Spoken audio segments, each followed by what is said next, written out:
Nagpe-print kami dito ng kay Manang ng aking editor. Kaso nga lang sa kanya ayaw mag-print kasi pag nagpapa-edit ako, kinabukasan niya ginagawa. Kaya ganun din ang printer namin. Hindi rin nagpe-print. Ang kay King King ang inuna niya, ang kay Manang hindi.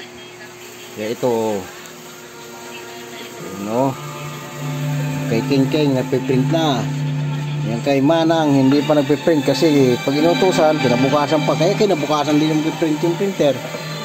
Kaya ganun nabae na ito masyadong gumagante rin yung printer. Kasi pag inutusan, kinabukasan ginagawa. Ngayon, yung printer, bukas yung gagawin mo. Tanga mo talaga! Ayaw sumunod sa akin pag-print. Ka na naman? Hindi ka na talaga nag-iisip, asan ka naman hindi ka na napakita.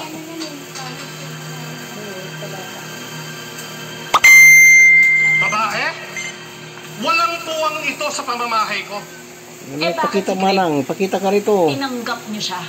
Dahil lalaki hindi talaga ganyan din ang printer. Pakinabangan ko siya Kinabukasan balang susunod. araw sa mga negosyo Utusan ka, namin. kinabukasan din yung ginagawa mo. Pero yung anak mong babae, Yun mo ito, kay King King walang maidudulot Print na agad. maganda yan sa pamilya ito.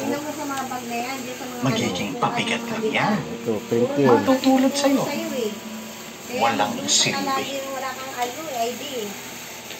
Hindi ko pababayaan si Saman. Print agad din kay King King kasi kumanang lang pag inutusan ko, kinabukasan ginagawa. Lalayas ka sa pamamahay ko kasama Sa ko kanya, na. ayaw print. Kay King King, print na O kaya, magiging parte ka pa rin ng pamilya ng Montenegro, kapiling si Greg. Pero, ilalayo mo ang anak mong babae.